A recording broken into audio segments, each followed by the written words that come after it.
Hello, everyone. Welcome to Campfire Ghost Stories, read to you by your host with the most, Mikey. Hope everyone is doing well today, enjoying the BRFF Virtual Con. This is something new that I thought I would give a try to and see how much you all enjoy it. If you guys actually like it, I'll bring it back for future cons, and hopefully I can do this for you in person. But basically, what I'm going to be doing tonight is I'm going to be reading you a few ghost stories. They're a mix of famous ones from our home state of North Carolina, and also some of the ones that my mother and also family used to tell me when I was a kid. So I think you guys are going to really enjoy yourselves. So, how about we well, kick back, pull up a blanket, enjoy this nice, cozy fire we have going on here, and let's go ahead and get started on Campfire Ghost Stories.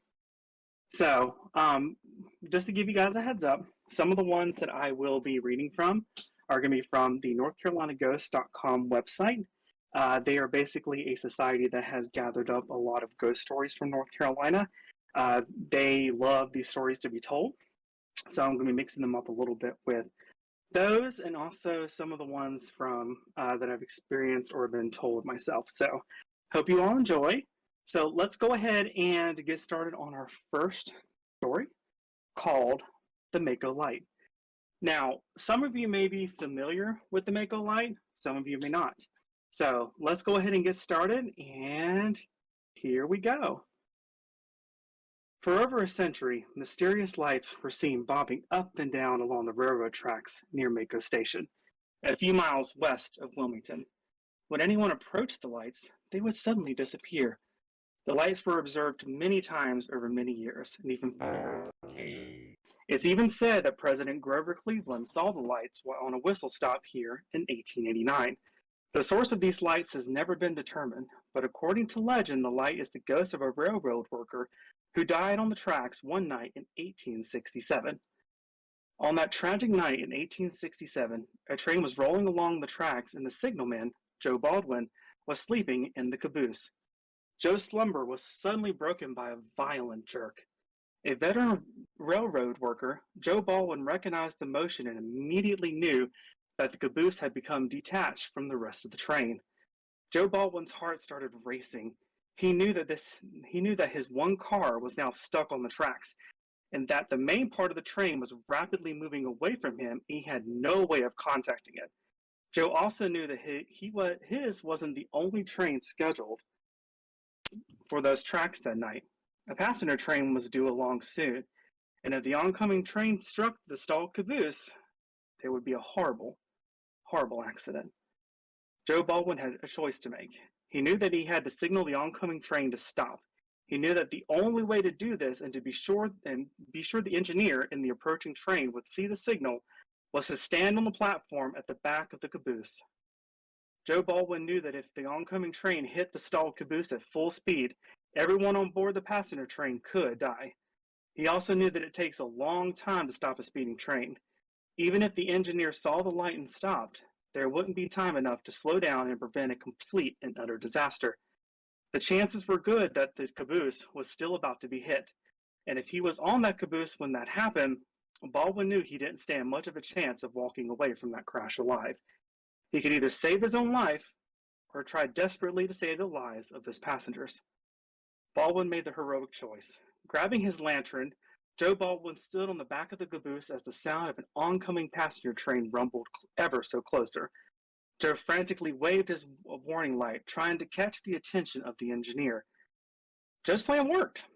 The engineer on the oncoming train saw the light and pulled hard on his brakes, but the momentum of tons of speeding steel kept the train moving, and the locomotive slammed into Joe's caboose. Joe's bravery saved many lives, but not his own. Joe Baldwin was decapitated in the crash. Joe's head was thrown by force of the accident into the murky swamps that surrounded the tracks. It was never found. His headless body was buried with a hero's honors a week later. For years after the accident, lights were seen moving up and down the track around Mako. Sometimes only one light, sometimes two. People said it was the ghost of Joe Baldwin, still searching desperately for his missing head.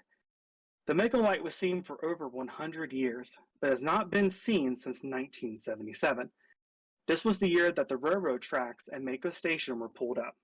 Many explanations have been offered for the mysterious sights, including one intriguing geological possibility. Mako stands on top of a geological fault line. Some have speculated that the source of the lights was static electricity produced by the pressures of this fault building up along the tracks and discharging as light when the tracks reach their capacity. This would explain why the lights have not been seen on those tracks since they were pulled up in 1977. So, I actually have a little bit to add to this particular story because my mother actually saw the Mako light for herself back when she was a teenager in 1976. She, along with her boyfriend at the time, snuck out onto the tracks to have, fun alone times. You know, when you're a teenager, that kind of happens. It was then my mom saw the light swinging back and forth, back and forth. Being the rather awesome person that she is, she went up and after to see if she could catch the light. Of course, her boyfriend at the time was really worried and, tried to pull her back. But my mom, ever the determined one, kept following the light. Eventually, she followed it for about a mile and a half, 2 miles. But every single time she got close to it, the light would move away, and she was unable to actually get anywhere near it. Eventually, the light faded away, and she never saw it again. And since the tracks are now no longer there, you can guess that the light has not been seen. But if you're ever, in the outskirts of Brunswick County and you kind of want to go check it out, I'm sure you can probably find it if you look hard enough. But that, my friends, is the legend of the Mako light. So the next one I'm going to tell you guys about is one that probably many of you have probably never heard of. How many of you have heard the Gray Man of Hatteras? Probably not many of you, but I think you'll find this particular story rather intriguing. As we all know, hurricanes are a fact of life here on the Carolina coast. Every few years, one of these tremendous storms is going to blow in from the Atlantic and flood the coast, doing tremendous damage. These storms have always moved on, but while the hurricane is blowing, it's certain that homes will be lost and terribly likely that people will die. No point in the state is more vulnerable to hurricanes than Cape Hatteras. Hatteras Island sits right on the edge of the Gulf Stream, the massive current of warm water that circles through the Atlantic. This current is powerful enough to have shaped the island itself into the distinctive point that is Cape Hatteras as it sits on the edge of it. The Gulf Stream is also a path the hurricanes coming from the Atlantic often follow, drawing their energy from the warm waters flowing beneath them. With the Gulf Stream pointed right at Cape Hatteras, there's a good chance that any hurricane blowing in will hit the island. But there's something on Hatteras that lets the islanders know that a storm is coming. The Gray Man of Hatteras is an indistinct, shadowy figure who walks on the beaches of Cape Hatteras as a hurricane is approaching. He appears as the first winds of the storm touch the island whenever a hurricane is a threat to the island and its inhabitants. He never speaks, or at least no one has ever heard him speak. No one has ever gotten close enough. If anyone approaches the Gray Man, his form slowly fades into the salty air, completely vanishing before the curious onlooker can reach where he was standing. But his presence alone is enough to warn the islanders. If he's seen on the beach, a short way to know that there's an oncoming storm will be a bad one. He's a warning that nature is something not to be taken lightly. So who is the Gray Man? Some people say that he's the ghost of a sailor from the island who died at sea during a hurricane. They say he comes back to warn his fellow islanders of the danger, because his soul was so terrorized by his windy, watery end that he can't bear to go on from this world while he can still prevent others from sharing his same fate. Some others will tell you that he was never a man, he's just a force of nature, that he's not so much a ghost as he is a spirit, an expression of the force pushing the wind and waves toward the vulnerable island. Even in today's world, where we can watch the storms from far out in space and fly airplanes into the storm to measure the winds, we still give each hurricane a name when it's born. We may name them because some part still thinks that anything so powerful and so willful must be alive. Maybe the gray man is just the hurricane itself talking to us, the voice of that living force born out of the deep ocean. Whoever he was, whatever he is, the gray man of Hatteras still walks the beaches in the shadow of the tallest lighthouse whenever a hurricane is heading toward the islands. Even as Cape Hatteras has gone from being a lonely little island to a crowded tourist beach, the gray man still warns us of oncoming storms. So if you're ever on Hatteras and you turn on the TV and they're talking about a storm, stroll down the cloud-covered beach and look out toward the waves as the first few drops of rain begin to fall. Look for a shadowy figure prowling the beach where the high waves hit the sand. And if you see him, pack up and get off the island as quick as you can. This storm is going to be a rough one.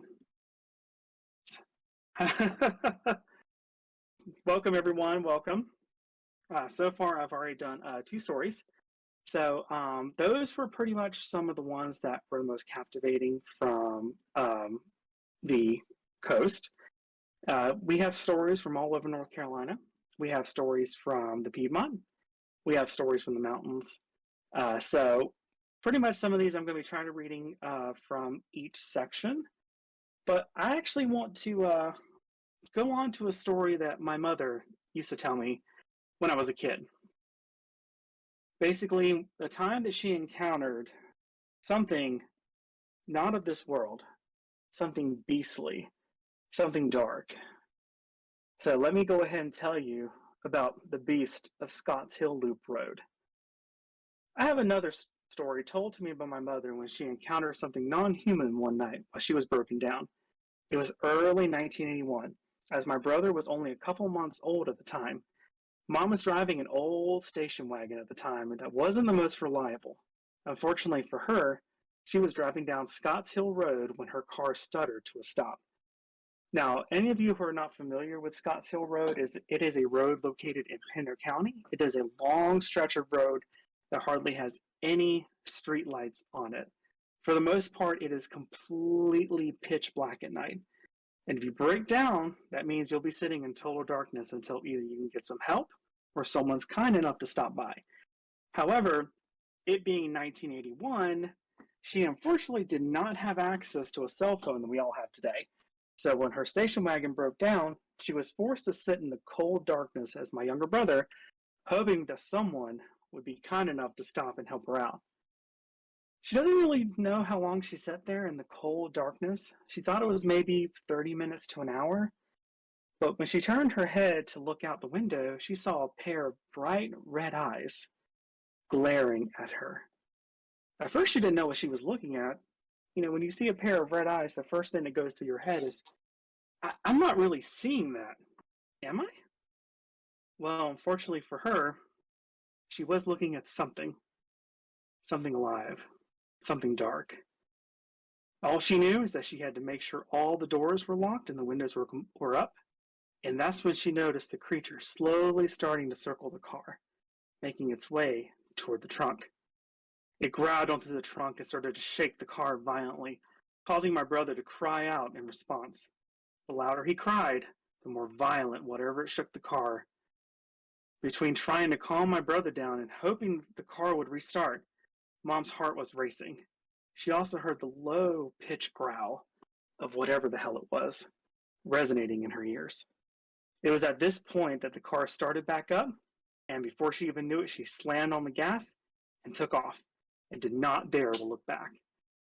Now, my mom told me this story when I was around 15, and it made sense why she never drove down Scotts Hill Road at night anymore. In fact, she would sometimes go the long way around that particular road at night because she did not want to ever take the chance on encountering the creature that had haunted that night for her all those years ago. I'd be the brother sobbing in the car hiking. Yes, definitely. You know, at that point, I don't know if that story was actually true or not, but she did say it with quite a bit of conviction. And my mother's not really the type to lie about encountering something like that. So maybe it was a demon, maybe it was a monster, maybe it was something else. So I think whatever it was, it really scared her, and she never ever went back to that road ever again. And it's been quite a number of years, and even when I go visit her, we never drive down that road. She refuses to. So, all right, I hope everybody is enjoying themselves so far. Okay, so I'm going to go on to the next story. This one was actually a story told by my brother. It's called The Hanging Tree. Now, my brother told me this story a number of years ago when he and my cousin, who were around the same age, decided to go exploring in a field down the street from the old house we used to live in. Now, let me give you some context of this long dirt road that we used to live down. My grandfather actually made the road himself and laid all the gravel. The road was about 1.5 miles, 2 miles long. And whenever you actually drove down the road, he built this back in the 1950s, just FYI. When you enter the road splits off into a fork. To the right was the road that led to my grandfather's house, and the other took you to a ginormous field that had a large, rather creepy oak tree in the middle of it, surrounded by miles of corn and wheat fields.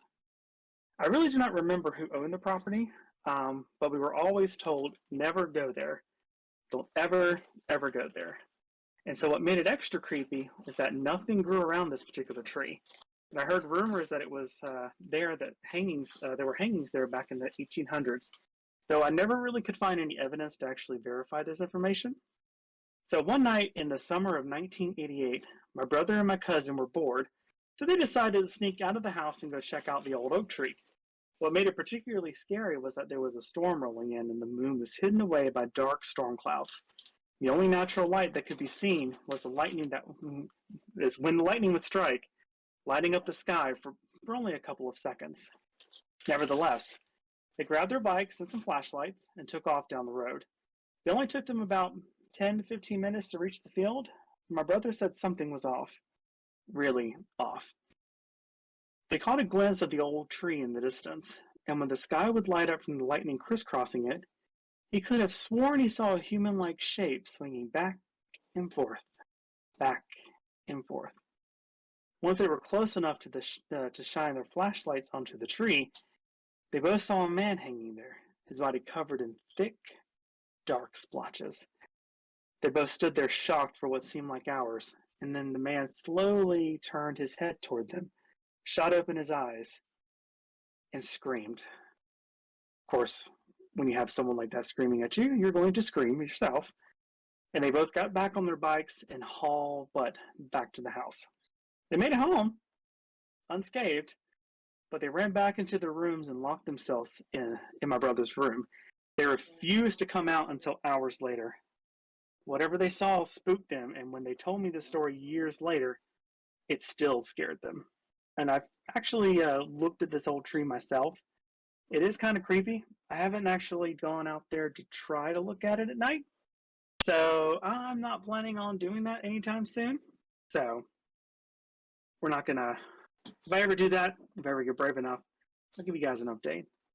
But let's actually switch back to some of the stories from North Carolina itself. So let's see here. Let's actually do, have any of you actually heard of Crybaby Lane? This is actually a local ghost story here in the Raleigh area. So, if you guys haven't heard of Crybaby Lane, it's actually a place that you can actually go. Personally, some people would say probably not to go there, but if you think you're brave enough, then gladly go ahead and do it. But, anyways, let's go on to Crybaby Lane. Crybaby Lane is a creepy little stretch of deserted grass off Western Boulevard in Raleigh with a sad, scary story tied to it. The story begins in the middle of the last century, when what's now called Crybaby Lane was the site of a Roman Catholic orphanage. The orphanage was the home of a few dozen young boys and girls who were raised by the priests and as had been happening since the orphanage had been founded in the early 1900s. We can assume these orphans lived as orphans did in those days, going to school to learn a useful trade, and once a week during the summer breaks, they'd be taken down to this nearby swimming hole that was Pullen Park. Since this was a Catholic home, some of the older boys would be studying for the priesthood. For those children without parents who weren't, there weren't many options back then. It may not have been a complete happy life, but it was better than none at all. This all came to a tragic end one night in 1958 when a fire broke out in the orphanage dormitory. The fire spread quickly through the building, and by the time the sleeping children were aware of the smoke and the heat filling the hallways of their only home, it was far too late. When the fire department arrived, the building had already been gutted, reduced to burnt, smoldering ashes. Many of the children burned to death in the flames. Months after the fire, after what remained of the burned orphanage had been torn down and hauled away, the city began receiving complaints from the neighbors that the smell of smoke was still strong in the air, as if the fire was still burning. The smell was so strong that people would choke when they walked into the field, as if their own lungs were filling up with smoke. This happened even though the new grass had already covered up where the building had once stood. But the smell of smoke was only part of it. There was also the voices. The voices came out of the air, quietly at first, and then growing louder. They were voices of the children, children crying, wailing in fear, sadness, and pain. The screams of the orphan children who had died in the fire could still be heard. Now, some of the neighbors thought it was just their minds playing tricks on them. They had been there the night of the fire and seen and heard these terrible things. They thought that they just couldn't get the awful memory of what happened out of their heads.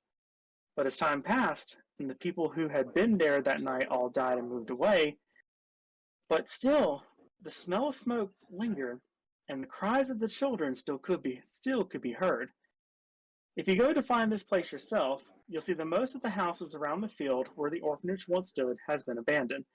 The place where the orphanage stood is now an empty field. If you hunt through the grass, you'll be able to find the cornerstone, all that's left of the old orphanage. And after you stood in the field for a few minutes, you'll start to notice that the place has a strange stink smell. It's the odor of smoke and burning wood. If you stay a few minutes more, you'll begin to hear something strange in the air. Awful, unearthly sounds. The cries of children in fear and in pain. Children who were lost, but still not able to leave the only place on earth that they really only knew. And not many people will stay much longer in that empty field that's come to be known as Crybaby Lane. So, if you guys are brave enough, you could definitely go find it. I'm actually kind of curious about this one myself. Gotta get some water. Reading the stories make my mouth dry. All right, so let's do one more from the Piedmont region. And let's do... Oh, I got one for you. Let's see here. How many of you are familiar with Bladenboro? I'm sure probably some of you know where Bladenboro is. But did you know that there's actually a beast that lives there? Here, let me tell you about it. This particular story is called The Beast of Bladenboro. Bladenboro is a small community surrounded by pine forests and swamps at the southeastern edge of the North Carolina Piedmont. It was also the setting for one of the greatest monsters North Carolina has ever seen. The story begins in Bladen County in the town of Clarkton. On December 29, 1953, a local woman heard her neighbor's dogs barking and whimpering at something. When she went out to investigate, she saw a huge cat-like creature skulking off into the forest. That was the first sighting of the beast of Bladenboro. 2 days later, the creature would strike. On New Year's Eve, Bladenboro Police Chief Roy Force was called out to the farm of Woody Storm. 2 of Storm's dogs had been killed by something large and powerful. The poor dogs' bodies had been completely drained of every ounce of blood. More reports started coming in. DG Pat said he watched from his service station as a dog was attacked by a large creature and dragged into the woods. Chief Forrest was inundated with reports of dogs being attacked from across the county. People said they saw an animal-like bear or panther that was 3 feet long, 20 inches high, with a long tail and a cat's face. Others reported hearing the creature scream coming from the swamps near the town, saying it sounded like a woman with a knife stuck in her back. On January 1st, the bodies of 2 more dogs were discovered. These 2 had been completely drained of blood. Chief Forrest decided it was time to call for help. A team of professional hunters was brought in from Wilmington to track down this mysterious beast. Chief Forrest accompanied the tracking party and said he saw footprints the size of silver dollars. Then, on January 5th, the beast of Bladenboro attacked his first human. That evening, Miss C.E. Kinslaw heard the sound of whimpering dogs outside of her house. She went outside to investigate, and that's when she saw a large, cat-like creature rush toward her. Miss Kinslaw screamed, and her husband rushed outside. The beast was frightened off and fled back into the dark woods. Newspapers picked up the story, and soon Bladenboro was overwhelmed with a flurry of hunters coming in, eager to back the beast and also probably get a nice little bounty on top of that. Over 600 men from as far away as Tennessee descended onto the town. A fully armed pack of fraternity brothers from UNC Chapel Hill made their way down to the town to see about putting the beast's head on their wall as a trophy. But nobody knew exactly what they were hunting. Speculation began running rampant. Some thought it was a Carolina panther, a species of large cat that had lived in the area into the early 20th century, but now was thought to be completely extinct. Others said that they were dealing with a coyote or a stray dog. Most of those who had descended on Bladen County thought it was the only way to find out if and when the beast was real. The only way to find if it was real was by killing it. The town was terrified. Eve Butler, who was a young man in Bladenboro at the time, recalled a nighttime was feared time around these parts. As the sun set, the entire community on the west side of town went indoors and didn't dare come out unless it was absolutely necessary. The fear of the beast had a very real effect on Mr. Butler and his family. He said, "We didn't live in the town limits at that time, and almost everyone had an outdoor privy. To supplement the outside convenience, most houses had a thunder jug, or a big jug that could be used at night and emptied into the privy the next day. That jug got plenty of use during the scare." So I'm guessing if you weren't able to use the bathroom inside, you just use it inside this jug and then pour it into the toilet later. Ugh, that sounds lovely.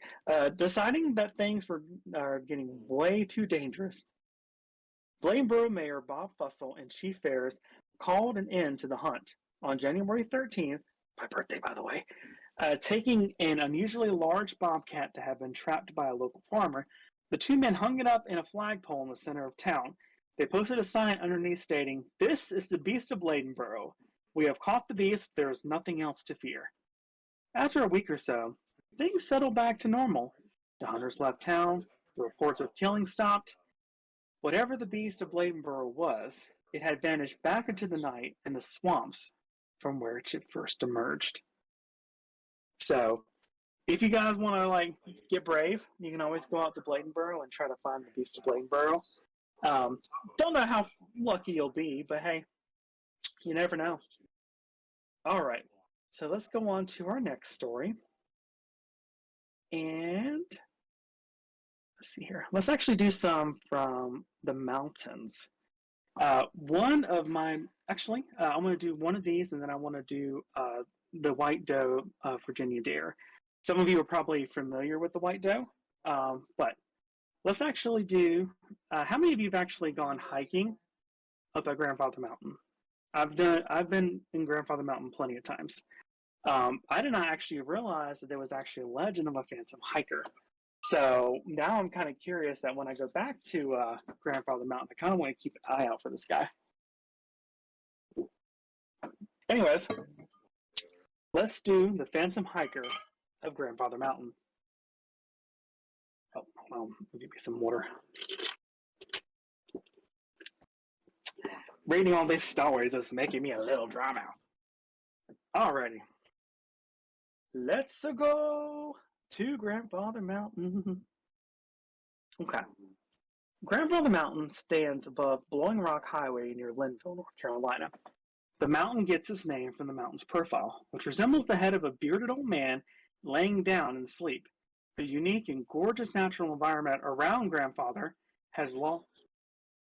Oops, hold on. Sorry about that, guys. I got a reminder that just popped up, threw me completely off. Anyways, the unique and gorgeous natural environment around Grandfather has long been a draw for visitors to the North Carolina mountains. Grandfather Mountain was operated as a private tourist attraction for as many years until 2011, when it was purchased by the state of North Carolina. Is now a publicly owned nature preserve. The mountain has been a source of inspiration to many, including Shepherd M. Duggar, who praises its beauty in an extremely flowery language in this highly odd combination of historical romance and travel guides called the Balsam Groves of Grandfather Mountain. Originally published in 1907, Duggar's book, often cited as some of the finest bad writing ever produced by a North Carolina author. I don't think you want to have that as your claim to fame, but you do you, Mr. Duggar.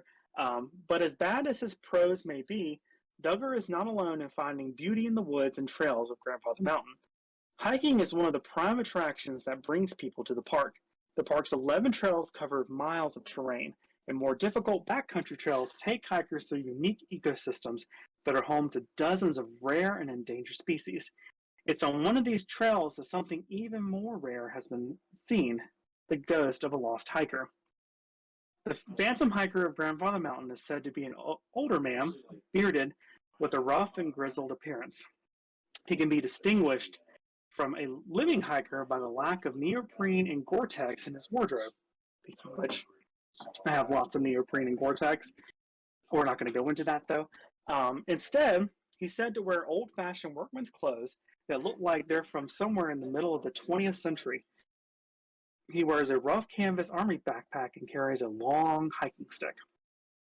The phantom hiker is said to appear mostly as the evening is settling in, when most of the day hikers have left or are working their way back toward the beginning of the trail. He never says anything and will never acknowledge any greeting. He simply appears walking along one of the trails in the backcountry, moves swiftly ahead at anyone else he encounters, and then simply vanishes. No one knows who this mysterious figure is. Some have suggested that he is a hiker who became lost in the thick woods around the mountain and fell or was injured or was unable to make his way back out. Others have said he's just the spirit of a man who loved the mountains so much that he chose to stay even after he died. This ghostly hiker seems to do no harm. He seems to want little to do with people in general. I know quite a number of people like that. He only seems to be there, like all the other visitors, to enjoy the natural wonder and splendor that is Grandfather Mountain. Oh, maybe he's old Greg. I'm old Greg. But instead of it being old Greg, it's just old Joshua. All right. So, one of the most historic ghost stories that ever came out of North Carolina had to do with the very first colony that was ever on the North Carolina coast, or very first colony in general to the new country, which was Roanoke. Are a lot of you familiar with what happened to the Roanoke colony? If not, this will be a good way for you to actually learn a little bit of history. There has been a white doe that says to be the spirit of one of the first babies born in the New World. Now, this particular story is rather tragic, but I think it's something that definitely, if you've lived in North Carolina, I think you definitely need to know. So let's go ahead and talk about Virginia Dare, also known as the White Doe. On August 27, 1587, Governor John White sailed from the newly founded English colony on Roanoke Island to return across the sea for supplies. He left behind the first settlement in the new English colony of Virginia, consisting of 89 men, 17 women, and 11 children. One of those children was his only granddaughter, the first English child to be born to the New World, Virginia Dare. None of the colonists were ever seen by the English eyes again. White had intended, to return to the Roanoke colony by next year, but the threat of Spanish invasion from the Great Armada of 1588 and the constantly shifting politics of Elizabethan court delayed White's return until 1590. When he arrived, he found the colony completely abandoned. and the only clue of the fate of the colonists was being the word Croatoan carved into a tree. This was the name of the nearby island, the home of the English-speaking Croatoan Indian Mateo. Mateo and the other Croatoan, Wanchese, had met in 1584 Renaissance expedition for the colony. These two men had left their home in the Outer Banks and journeyed with that expedition on its return to England. The men had learned English on their journey. When they returned by a later expedition, they were positioned at the colonists' arrival to be a key negotiation between the inhabitants of the island and the newcomers. White was desperate to follow up on the clue that carved into the tree, but he was also prevented from making a thorough search of the islands. His ship was threatened by a large oncoming storm, and the captain was eager to both escape the danger and turn south and hunt for Spanish treasure ships. White was forced to sail on, not knowing what had become of his family and the other settlers. By the time the next attempt of colonization in 1608 at Jamestown, the fate of the lost colonists had already become stuff of legend. Now, there are a couple of legends that pretty much explain what happened to these colonists. One of these legends that has been told time and time again on the North Carolina Outer Banks follows the sad, strange fate of the first English child born into the New World. According to legend, I think it's Wanchese or Wanchese, was fearful of the threat posed by the Englishmen and plotted with a nearby tribe to lead a sneak attack against the colonists. Fleeing for their lives, the colonists were gathered together by Mateo to escape and journey and join his tribe. It was Eleanor Dare, the mother of Virginia, who had the foresight to carve their destination into a tree, which she did with her husband laying dead of an arrow at her feet and her precious child clutched into her arms. But a good number of colonists did escape, and they lived peacefully with the Croatoan Indians. Young Virginia Dare grew into a beautiful maiden, whose natural grace and virtue made her an example of all who knew her, colonists and Indian alike. As she became a young woman, she naturally attracted the attention of many suitors. Among these young men was a noble Okisu and a jealous sorcerer named Chico. Chico was the first to offer his hand to the young Virginia Dare, but the maiden refused his advances. Enraged, he used his dark arts to curse the girl and transformed her body into that of a snow-white deer. The mysterious white deer was often seen on Roanoke, sadly walking through the now overgrown and decaying houses built by her people. The story of this beautiful, elusive creature soon spread to all the tribes on the islands. Okiso, Virginia Dare's other suitor, figured that this white doe had shown up about the same time Virginia Dare had gone missing. Recognizing that his rival in love was skilled at the dark arts, it didn't take him long to figure out that this white doe was his beloved. Seeking the help of a friendly sorcerer, he learned how to make a magic arrowhead from the mother of pearl lining of an oyster shell that could undo this horrific curse. But the Indians had also heard of the white doe, and, not knowing that it was a cursed English girl, he vowed to kill the rare creature in a bid to prove his worth as a warrior. To this end, he pledged to use a silver arrowhead given to him by Queen Elizabeth when he had been to England. Okikso and Wachise, unknown to one another, both tracked the white doe for weeks. One pledged to return her to her true form, and the other swore to bring her to death. And as it happened, they came upon the deer at the exact hour of the same day, as a delicate creature was drinking from a deep pool in the forest. Okiso saw his beloved, Wachise saw his prey. At the same time, they both released their arrows. Both of their arrows hit the heart of the white deer in a single moment. Okiso's undoing the enchantment and Wachise bringing her to death. Seeing what had been done, Wachise fled the island in fear, and Okiso sadly carried the body of his beloved to the old fort built by the colonists and buried her at its center. But soon that pool where Virginia Dare died, a new vine sprung up, whose grapes were sweeter than any that anyone had ever tasted before, but those juices were red as human blood. This was the scuppermog, the grape from which the first North Carolina wines, if I can get that out, were made. I actually did not know that. That's actually kind of cool. All right. So basically, when you're drinking some of the wines from North Carolina, you're actually drinking the spirit of Virginia Dare. So just let you guys know. while you're drinking that, you're drinking someone's drinking those lights. So let's do one more story from here, and then I have enough for probably two, at least one more from here, and then we'll also do one more that I have written myself. So, how many of you are familiar with the Brown Mountain Lights? I'm sure probably most of you have probably heard of the Brown Mountain Lights.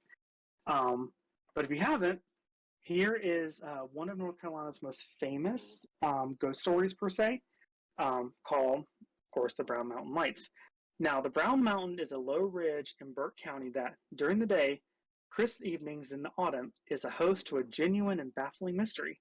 When conditions are right, mysterious glowing orbs can be seen to rise up off the mountain, hover and wobble for about 15 feet in the air, and then suddenly disappear. There's no denying that the lights are real. They have been observed by countless witnesses and photographed on many occasions. But what they are is still unknown to this day. The Brown Mountain Lights have been observed for centuries, and multiple legends have arisen around the phenomenon. The Cherokee were aware of the lights, and according to some accounts, claimed that the lights were the souls of Cherokee women searching for their men who had died in a great battle between the Cherokee and the Catawba that took place on Brown Mountain. Another legend says the lights are the ghostly echoes of lights that appeared during a search for a murdered woman in the 19th century. But what was once the most widely known legend was recorded in a song in the 1950s by the duo known as the Sweethearts of Country Music.